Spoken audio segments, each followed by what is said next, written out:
Conjugare, Centro Português de Apoio à Pesquisa Científica e à Cultura. Acreditamos que as ciências e as artes mudam o mundo. O conhecimento transforma, e isso nos motiva. Jornada Internacional de Iniciação Científica e Extensão Universitária GICEL 2025, realização dias 25, 26 e 27 de novembro.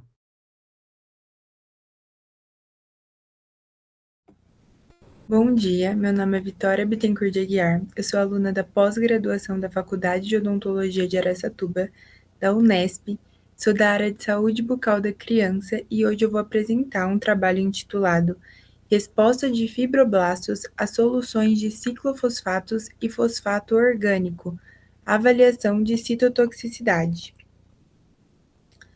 Bom, a cárie, ela é uma doença açúcar biofilme dependente, multifatorial e dinâmica que resulta de um desequilíbrio no processo de desmineralização e remineralização dos tecidos duros do dente, e tem como fatores predisponentes os fatores primários, sendo eles a dieta, a microbiota, o hospedeiro, e podemos também falar sobre o tempo, e os fatores secundários, como o nível socioeconômico desse paciente, a educação e as informações advindas, sobre a higiene bucal. Em contrapartida, nós temos o flúor, que é o melhor método preventivo da cárie, ainda mais quando associado dentifrício fluoretado com a escovação dos dentes, já que associa a remoção do biofilme com a sua desorganização com as propriedades cariostáticas do fluoreto. Então, há uma forte ligação entre o uso de dentifrícios fluoretados com o declínio na prevalência da cárie dentária.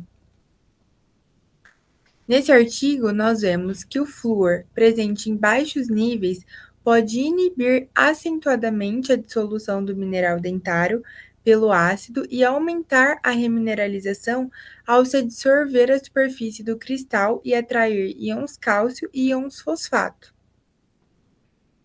Então, há muitos estudos sendo feitos para potencializar o efeito do flúor. E dentre essas estratégias, que são estratégias para indivíduos severamente acometidos pela doença, para aumentar também os reservatórios iônicos intrabucais, para manter esses íons por mais tempo no biofilme dental.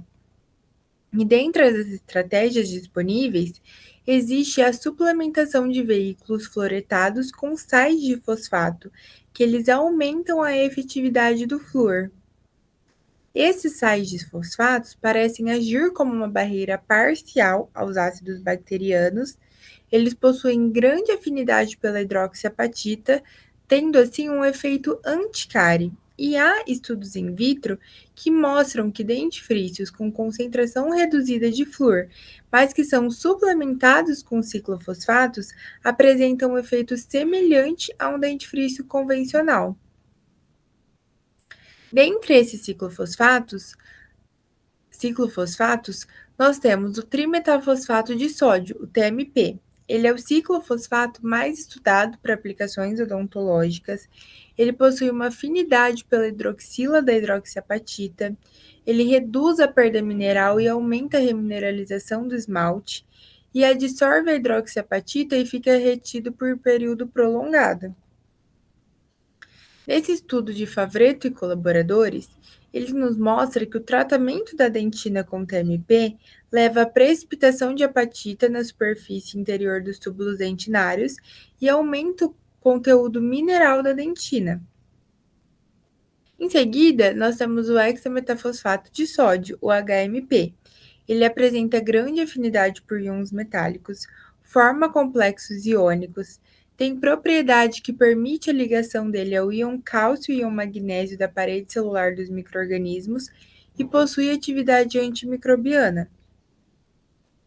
Nesse estudo, nós vemos que quando associado aos dentifrícios com reduzida concentração de flúor, o hexametafosfato de sódio melhorou a atividade anticárie. E por fim, temos o glicerofosfato de cálcio, CAGP, que ele é fonte de cálcio e fosfato que demonstra propriedades anticariogênicas. A elevação dos níveis de cálcio na placa é a explicação mais provável para o seu potencial anticárie. Devido a essa atividade anticárie, ele consegue aumentar os níveis de íon cálcio no meio, e essa maior quantidade disponível de íon cálcio tende a ter um aumento do pH, deixando esse meio mais básico. Nesses estudos, nós vemos que o CAGP como fonte adicional de cálcio e fosfato pode melhorar o processo de remineralização quando associado a cremes dentais com baixo teor de flúor. Então, por exemplo, um creme dental com 500 ppm de flúor associado ao glicerofosfato de cálcio, ele é semelhante, ele tem o mesmo efeito que um dentifrício fluoretado de 1.100 ppm de flúor. O aumento principalmente de cálcio levou a uma maior retenção de flúor no fluido do biofilme. E por que esse teste, esses estudos, né, foram feitos em fibroblastos? Que é um teste inicial para avaliar a biocompatibilidade de um material para uso como biomaterial. O uso de fibroblastos é possível observar a interação entre o material e o corpo biológico de forma rápida e eficaz, e é um método rápido, sensível, reprodutível e de baixo custo. Então, o objetivo desse estudo foi avaliar a viabilidade celular de soluções de trimetafosfato de sódio, TMP, hexametafosfato de sódio, HMP, e glicerofosfato de cálcio, CAGP. Na metodologia, nós temos que a preparação das soluções, então as soluções experimentais à base de HMP, TMP e CAGP foram produzidas pela mistura do pó desses materiais com meio de cultura DEMEM, ambos pesados e preparados na proporção 1:10 pó para água, para avaliação da viabilidade celular. As células de fibroblastos da linhagem NIH3-T3 foram cultivadas em DEMEM, foram levadas a uma estufa a 37 graus com 100% de umidade, 95% de ar e 5% de CO2. Essas células elas foram semeadas em placas de 96 poços, 10 quartos células por poço, incubadas a 24 horas na estufa de CO2, e foram feitas foram feitas diluições das soluções de TMP, HMP e CAGP a 10% para serem aplicadas nas células. Então, foram aplicadas 100 diluições, meio, 1/4, 1/8, 1/16, 1/32, 1/64 e 1/128 avos de diluição. A viabilidade celular foi avaliada pelo ensaio de MTT após 24 e 48 horas.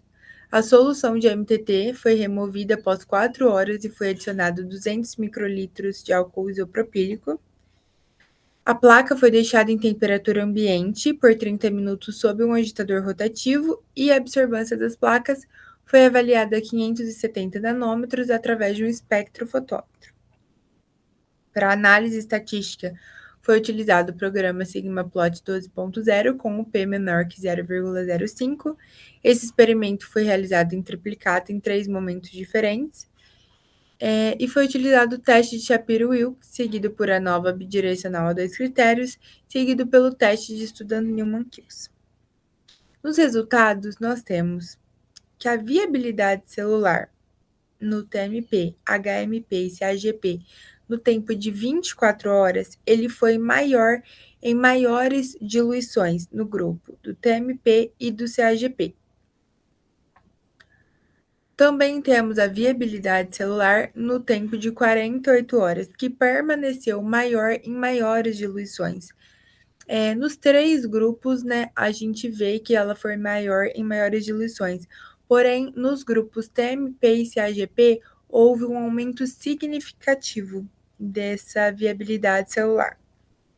Então, podemos concluir que o TMP e o CAGP apresentam menor citotoxicidade em maiores diluições, podendo ser compostos interessantes para o desenvolvimento de novos biomateriais.